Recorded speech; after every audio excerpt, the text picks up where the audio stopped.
What's going to happen on June 5th doesn't make sense to me, and it shouldn't make sense to you either. So welcome to the point. Let's get to it. Copyright disclaimer under Section 107 of the Copyright Act 1976. Allowance is made for fair use for purposes such as criticism, comment, news reporting, scholarship, and research. Fair use is a use permitted by copyright statute that might otherwise be infringing. Nonprofit, educational, or personal use tips the balance in favor of fair use.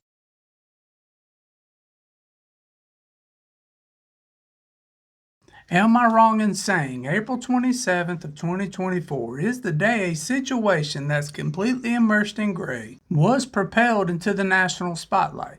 And June 5th will be no different, because on one side of this story you have Mica, who essentially for the very first time was stepping out into the world all on her own. And according to her friends and family, there is absolutely no way she would have done what the Robinson Sheriff's Office said she did. But we have all seen that footage of her making those same statements on camera.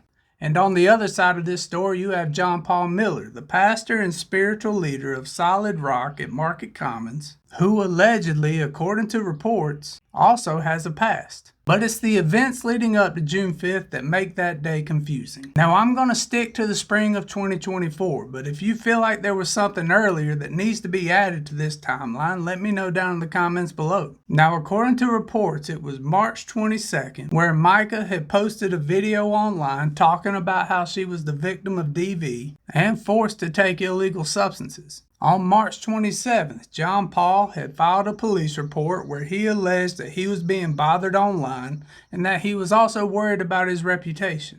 Now, April 16th, Mica filed for that spousal support. Now, on April 27th, a notice was sent out that there would be a hearing scheduled for June 5th.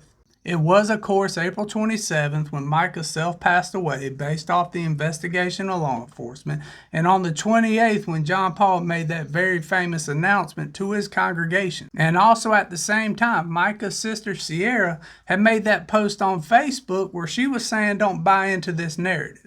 April 30th was the day that John Paul attempted to gain entry into Mica's apartment but was stopped by law enforcement and the building manager. And May 4th was the day when those pictures would surface of John Paul eating out with another woman. Now, you can correct me if I'm wrong, but knowing all this stuff within that timeline, even the stuff I didn't cover, it should be abundantly clear to everybody that those two individuals were absolutely 100% done with each other. But this is where the confusion lies into what's happening on June 5th. Because the laws in South Carolina clearly haven't kept up with this current situation. Now, you can correct me if I'm wrong because I'm no legal expert, but based off what I was able to read in the state of South Carolina, nothing is finalized until everyone signs on the dotted line. And until those lines have signatures, absolutely everything is considered joint property. And we're talking cars, homes, down to cell phones and the socks. Which is where we get into some gray area that just doesn't seem to make sense to me. Because the Francis family is now having to go to a hearing on June 5th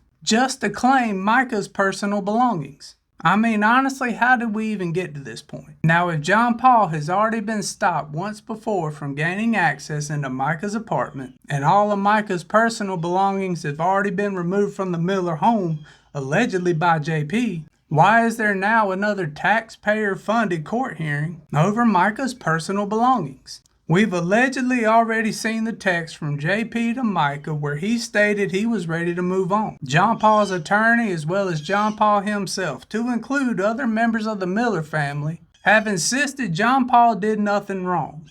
He was not in any way, shape, or form responsible for the passing of Mica. And of course, we're all aware John Paul hasn't been charged with anything.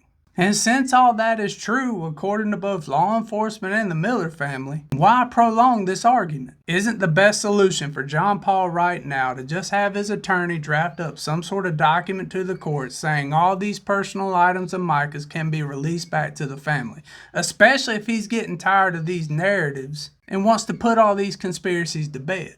We all know they were going through a divorce. We also know that it seemed like neither one of these individuals wanted to have anything to do with each other towards the end. So why is there this fight over Mica's personal belongings? You would think there would already be some law in the state to address this situation when two people are going through a divorce and one of the spouse passes away.